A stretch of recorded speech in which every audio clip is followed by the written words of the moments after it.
اعوذ باللہ من الشیطان الرجیم بسم اللہ الرحمن الرحیم رب اشرح لی صدری ویسر لی امری واحلل عقدۃ من لسانی یفقہوا قولی واجعل لی وزیرا من اہلی ربی یسر ولا تعسر وتمم بالخیر وبک نستعین رب زدنی علما۔ السلام علیکم ورحمۃ اللہ وبرکاتہ۔ انشاءاللہ آج ہم سورہ بقرہ کا آغاز کریں گے اور کوشش کریں گے بہت سمپلسٹ وے میں آپ کو سمجھانے کی کوشش کروں۔ بسم اللہ الرحمن الرحیم۔ الف لام میم۔ اب الف لام میم یہ 3 حروف ہیں جن کو پڑھنے کا اللہ بہت اجر دیتے ہیں، لیکن ان حروف کا معنی کسی کو بھی نہیں معلوم سوائے ہمارے اللہ کے، اور ان کے معنی کہیں بھی کوئی روایت نہیں ملتی کہ کسی صحابہ کرام یا کسی نے کوئی لفظ اٹھایا ہو یا کوئی کوشچن کیا ہو یا ان کی میننگ پوچھنے کو کسی نے میننگ پوچھا ہو آپ صلی اللہ علیہ وآلہ وسلم سے اس کے متعلق، کیونکہ جس ٹائم شاید آپ صلی اللہ علیہ وآلہ وسلم کے دور میں نا شعر و شاعری بہت عام تھی، اور شاہی لوگ اپنے کلام میں اپنی شاعری میں نا ایسے الفاظ استعمال کرتے تھے جن کا میننگ کچھ نہ ہو، تو شاید انہیں اس لیے یہ بات الگ نہ لگی ہو کہ ان کا الفاظ کا کیا میننگ ہے، ان حروف کا انہوں نے پوچھا بھی نہ ہو۔ بہرحال ان حروف کا معلوم ہونا نہ ہونا ہمارے الحمدللہ قرآن پاک سمجھنے میں کوئی رکاوٹ نہیں آئے گی، اور میرا رب بہت بہتر جانتا ہے ان کا میننگ۔ ظاہر ہے یہ اتنے اچھے اور اعلیٰ حروف ہوں گے جو اللہ تعالیٰ نے قرآن پاک پہ ڈالے اور ان کے پڑھنے کا اللہ نے اتنا اجر دیا ہے۔ ذالک الکتاب لا ریب، ذالک یہ الکتاب یہ وہ عظیم کتاب ہے، لا ریب نہیں کوئی شک، یعنی یہ وہ عظیم ترین کتاب ہے جس میں کوئی شک کی گنجائش ہی نہیں ہے۔ اب تھوڑا سا پیچھے جائے تو سورہ فاتح میں ہم نے کیا پڑھا؟ یا اللہ تو ہمیں ہدایت کا راستہ دے، تو ہمیں صراط مستقیم پہ چلا، تو ہمیں ان لوگوں کے راستے پہ چلاتی جس میں تو نے انعام رکھے ہیں۔ تو اللہ تعالیٰ نے اس دعا کے بدلے میں یہ پوری کتاب ہمارے سامنے پیش کر دی اور کہا یہ لے اے بندے پڑھ اس کتاب کو، یہ وہ کتاب ہے جس میں کوئی شک کی گنجائش ہی نہیں ہے، تو یہاں سے جو ہدایات تمہیں ملیں تم انہیں پکڑو، انہیں پک کرو اور اپنی زندگی گزارو۔ اگر تمہیں کوئی بھی ہدایت مل گئی تو اس میں شک نہیں، کیوں؟ کیونکہ یہ اللہ کی وہ کتاب ہے جو اللہ تعالیٰ نے ڈائریکٹ جو ہے وہ وحی کے ذریعے آپ صلی اللہ علیہ وآلہ وسلم تک پہنچاتا رہا۔ یہ واحد کتاب ہے جس کی ظاہرہ اللہ تعالیٰ نے خود اپنی حفاظت کی ذمہ لی ہے، اس لیے ہم بغیر کسی ڈر کے، خوف کے، بغیر کسی ڈاؤٹ کے، شک کے ہم اس کتاب کو پڑھیں اور اس سے ہم ہدایت لیں۔ فیہی اس میں ہدی للمتقین ہدایت ہے اللہ سے ڈرنے والوں کے لیے۔ اب آگے اللہ نے خود ہی بتا دیا کہ یہ وہ عظیم کتاب ہے جس میں کوئی شک نہیں، لیکن یہ بھی بتا دیا کہ اس میں ہدایت صرف ان لوگوں کے لیے ہے جو اللہ سے ڈرتے ہیں،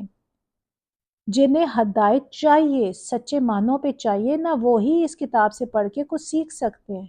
ورنہ تو اربوں لوگوں نے کتابیں پڑھی ہے، قرآن پاک کو دلوں سے لگا کے رکھا ہے، بعض تو ایسے حافظ قرآن بھی اللہ تعالیٰ سب کے درجات بلند کرے،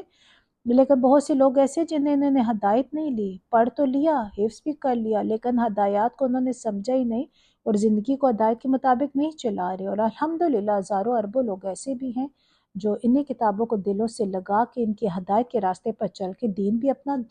دین دنیا اور آخرت سب اچھی کر رہے ہیں، اور ایون لوگوں تک بھی یہ بات پہنچا رہے ہیں۔ سو یہاں اللہ نے بتا دیا کہ ہدایت ان لوگوں کے لیے جو اللہ سے ڈرنے والے ہیں۔ اب یہاں کچھ انہوں نے اللہ تعالیٰ نے کوالٹیز بھی بتائی کہ وہ لوگ کون ہیں، یعنی اگر ہم اپنے عام روٹین میں اپنے ارد گرد دیکھیں یا اپنے اندر بھی ہم کوالٹیز پیدا کرنے چاہیں تو ہمارے اندر کون سی کوالٹیز ہے جو بہت زیادہ پرومیننٹ ہو کہ ہمیں پتہ چل جائے کہ واقعی کوالٹی ہم میں ہے، اگر کمی ہے تو ہم ان کو یہ لے کے آئیں۔ الذین یہ وہ لوگ جو یؤمنون ایمان لاتے ہیں بالغیب، یعنی وہ لوگ جو غیب پر ایمان لاتے ہیں۔ اب سب سے بڑا کوشچن غیب کے، دیکھیں ہر چیز تو غائب ہے، اب اس زمانے میں ہم لوگوں نے آپ صلی اللہ علیہ وآلہ وسلم کو دیکھا نہیں، ہمیں معلوم ہے کہ وہی فرشتوں کے ذریعے آتی رہی، لیکن کیونکہ اللہ کی کتابوں کے ذریعے سے ہمیں معلوم ہوا اور ہم نے اس پہ آنکھیں بند کر کے یقین کیا، کیونکہ ہم اپنے اللہ پہ یقین کرتے ہیں، اور جب ایک انسان اللہ پہ یقین کرتا ہے تو اللہ کے ہر فیصلے کو ہم قبول کرتے ہیں، اور ہم آنکھیں بند کر کے بغیر کسی سوچ سمجھ کے ہم مان لیتے ہیں کہ اللہ ایک ہے، اللہ واحد ہے، اللہ کے سوا کوئی عبادت کے لائق نہیں، اور اس نے جتنے جتنے جو ہمیں احکام دیا ہم نے ان پہ آنکھیں بند کر کے یقین کرنا ہے، چاہے وہ فرشتوں سے ریلیٹڈ ہو، چاہے وہ آخرت سے ریلیٹڈ ہو، چاہے انبیاء سے ریلیٹڈ، کیونکہ تمام انبیاء ہیں، ہم نے ان پر بھی ایمان لے کر آنا ہے۔ جو یعنی غائب کا بھی علم ہے نا، ہمیں ایمان، دیکھیں اب ہم کہتے ہیں کہ اللہ نے تمام کائنات بنائی، دیکھا جائے تو ہم نے دیکھا تو نہیں نا، لیکن ظاہر ہے دنیا میں ہر انسان کہیں نہ کہیں یہ بات مانتا ہے کہ یہ کائنات بنانے میں اس ہستی کا ہاتھ ہے جو اللہ ہے، جو آسمان پر ہے، لیکن الگ بات ہے وہ اپنی ہٹ درمی کی وجہ سے، اپنی ضد یا لا علمی والعالم جو بھی ہے وہ اس بات کو نہیں مانتے، یا وسیلے بنا لیتے ہیں اس رب سے مانگنے کے لیے، انہوں نے وسیلے بنا دی اور آہستہ آہستہ ان کے عقیدے اس پہ پکے ہوتے گئے، ورنہ کہیں نہ کہیں وہ اس چیز کو مان رہے ہیں کہ اللہ ہے جس نے کائنات بنائی ہے اور جس نے سارا نظام چلایا ہے، اور اتنا آرگنائز سسٹم چل رہا ہے ابھی تک۔ الگ بات ہے وسیلے بناتے بناتے وہ اپنے اصل رب کو بھول گئے۔ بہرحال یہاں پہلی کوالٹی ہے کہ وہ مومن، وہ انسان جو ایمان لائے غیب پر، یہ پہلی کوالٹی ہے۔ دوسری کہ وَيُقِيمُونَ الصَّلَاةَ، یعنی وہ قائم کرے نماز،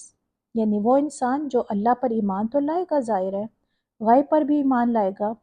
لیکن پانچوں وقت وہ نماز بھی قائم کرے گا، کیونکہ اللہ نے ہم پر نماز فرض کی ہے، اور جب ایک انسان 5 وقت اللہ تعالیٰ کے حضور کھڑا ہوتا ہے اور سجدہ ریز ہوتا ہے نا، تو وہ یہ بیان کرتے اپنے آپ کو یاد دہانی کرا رہا ہوتا ہے کہ اے میرے اللہ، میں تیرا ہی بندہ ہوں، تجھ ہی سے مانگوں گا، اور تیرے سوا میں کسی کو شریک نہیں بناؤں گا تیرا، کیونکہ تو واحد ہے، تو ہی ہے جو دنیا تو تمام جہانوں کا مالک ہے اور ہمیں پیدا کرنے والا ہے، اور یہ دنیا اور آخرت سب تیرے ہاتھ میں۔ وَمِمَّا رَزَقْنَاهُمْ يُنْفِقُونَ، اور جو کچھ بھی ہم نے دیا ان کو وہ اللہ کی راہ میں خرچ کرتے ہیں۔ اب یہاں اللہ تعالیٰ نے کوالٹی بیان کی کہ اللہ تعالیٰ دیکھو دیتا تو سب کو ہے، الحمدللہ، کسی کو کم دیتا ہے، کسی کو زیادہ دیتا ہے، کسی کو کچھ اور کوالٹی زیادہ دے دیتا ہے، جو جس کو پہلے کچھ رزق دیا ہوتا ہے تو اور کس چیز کم دے دیتا ہے۔ یہ بھی اللہ تعالیٰ کی آزمائش ہے، جس سے اللہ کم دیتا ہے نا اس سے بھی اللہ آزماتا ہے کہ دیکھتا ہے کہ تو یہ مانگے گا کس سے، یہ امید کس سے رکھے گا، یہ ضروریات پوری کیسے کرے گا، کہ غلط راستہ لے کے یا سیدھا راستہ اللہ کی ہدایت والے راستے پہ چل کے لے گا۔ اور جس سے زیادہ دیتا ہے نا اس سے بھی اللہ آزماتا ہے کہ یہ انسان جو ہے یہ اللہ کی راہ میں خرچ کرے گا یا اپنے اکاؤنٹ بھرتا رہے گا، یا پراؤڈ فیل کرے گا کہ یہ تو میری محنت ہے، میرے باپ دادا چھوڑ کے گئے، یا یہ مانے گا کہ یہ میرے اللہ نے مجھے دیا ہے اور میں ضرورت کا استعمال کروں لیکن اللہ کی راہ میں بھی خرچ کروں۔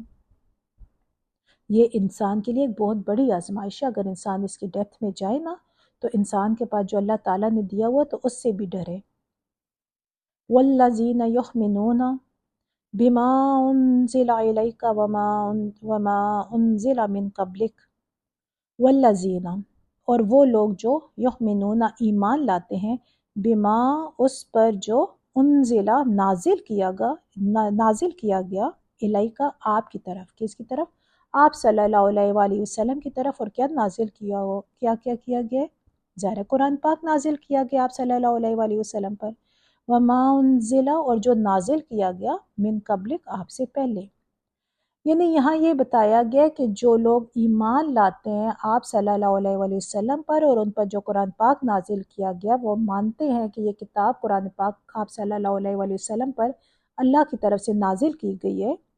اور اس سے پہلے جتنے بھی انبیاء آئے، جتنے پیغمبر رسول آئے، وہ بھی ان پر بھی وہ ایمان لاتے ہیں، اور ان پر بھی جو کتابیں، جو صحیفے اللہ تعالیٰ نے اتارے، ان سب پر وہ انسان اگر ایمان لاتا ہے تو وہ مومن ہے، وہ ہدایت کے راستے پر ہے۔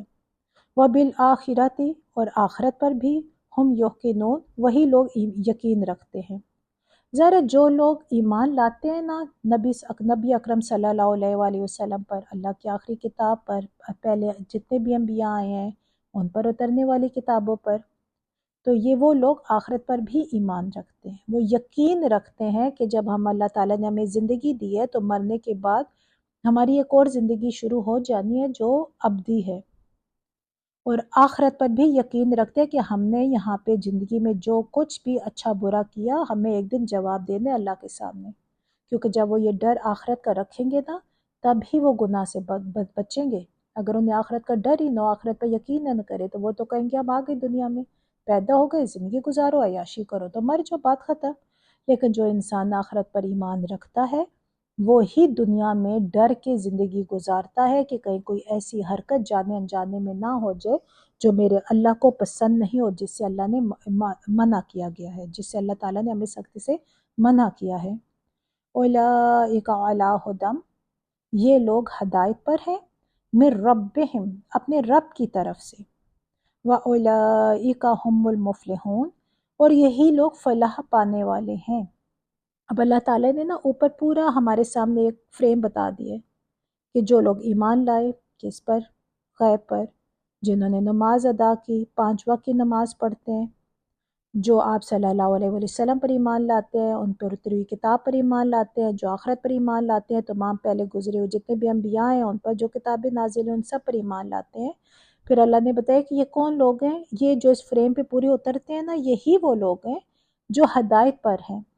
یعنی اگر یہ ہدایت کا راستہ لینا چاہتے ہیں تو ان کے اندر یہ کوالٹی ہے، تو الحمدللہ الحمدللہ یہ لوگ ہدایت پر ہیں اپنے اللہ کی طرف سے، یہ اللہ نے انہیں ہدایت کے راستے پہ چلا دیا ہے۔ اور یہ وہ لوگ ہیں جنہوں نے فلاح پائی، یعنی انہوں نے اپنی زندگی تو اچھی کر لی، اپنی زندگی کے ساتھ ساتھ ان لوگوں نے اپنی آخرت بھی اچھی کر لی۔ اور یہی وہ لوگ ہیں جو پھر اس دین کو، پھر یہ جو اپنے ہدایت کے راستے ہیں یہ دوسروں تک بھی پہنچاتے ہیں، کہ اگر دوسروں کو ہدایت کا راستہ نہیں معلوم تو اس راستے پہ چلیں، کیونکہ دنیا تو گزر جاتی ہے لیکن آخرت مشکل ہے، آخرت سنوارنے کے لیے بہت محنت کی ضرورت ہے۔ یہاں یہ والی دنیا تو شیطان نے بہت خوبصورت، بڑی حسین بتا دیا ہمیں، اتنی اٹریکٹیو بنا دی ہے کہ لوگ پاگل ہوئے ہوئے ہیں، لوگ سمجھتے ہیں کہ جنت بھی یہی اور سب کچھ ادھر ہی ہے،